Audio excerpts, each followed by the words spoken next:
সোহেল মণ্ডল। না, আসলে পারফর্ম করতে ওনাকে সামনাসামনি ফার্স্ট টাইম দেখেছি, এবং ডিফারেন্ট মনে হচ্ছে যে উনি রিসেন্টলি রকস্টার করে আসছে, উনি রকস্টারের লুকটা নিয়েই চলে আসছে এখানে। মানে একজন মানুষ কাজের প্রতি কতটা ডেডিকেটেড, আমাদের ওনাকে দেখে শেখার অনেক কিছু আছে। কারণ প্রত্যেকটা মানে মুভিতেই উনি নিজেকে পরিবর্তন করে আমাদের সামনে আনেন। এটা অনেক বড় একটা চ্যালেঞ্জিং বিষয়, যেটা আমার কাছে মনে হয় যে ওনার কাছে খুব সহজ না।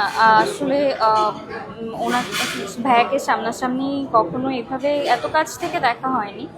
তো এখন মনে হচ্ছে যে না, আমরা একদম আরও ছোট থাকতে যে ইয়াং স্টার শাকিব খান ওনাকে দেখেছি, ওই লুকটাই এখন ওনার। এই তো চেঞ্জ বলতে ওনার লুক তো প্রত্যেকটা মুভিতেই ওনার ডিফারেন্ট ডিফারেন্ট লুক থাকে। আপনি কোন লুকের কথা বলছেন? যেরকম তাণ্ডবে একরকম ছিল, তুফানে একরকম ছিল, প্রিন্সে একরকম ছিল, এখন রকস্টার আসছে, এটা অন্যরকম। আসলে আমি ছোটোবেলা থেকে ওনার কাজ দেখি, সো ওনাকে নিয়ে আলাদা করে বলার কিছুই নেই।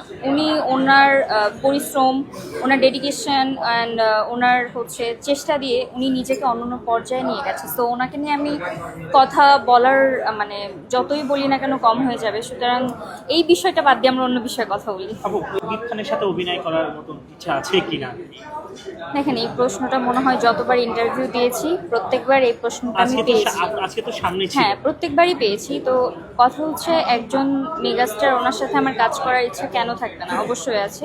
সুযোগ পেলে তো আমি ডেফিনেটলি করার চেষ্টা করব, কিন্তু আমার কথা হচ্ছে আমি এখন ক্যাপাবল কিনা। না, আমি এখন পর্যন্ত অনেক কিছু শিখছি, আমার অনেক শেখার বাকি এখনও।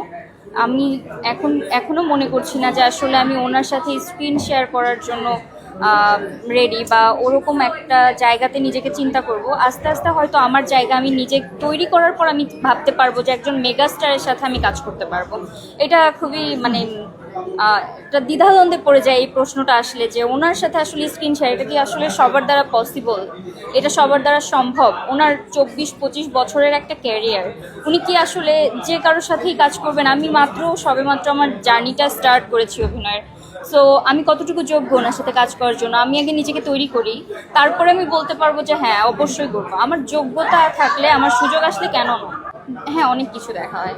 আমি ফ্রি টাইমে মুভি দেখি, সিরিজ দেখি, সেটা বাংলাদেশের নাটকও দেখি, মুভিও দেখি, আবার দেশের বাইরেরও মুভি, সিরিজ, এভরিথিং। আমার যখনই সময় পাই না কেন আমি এইগুলাতে বেশি সময় দেওয়া হয়।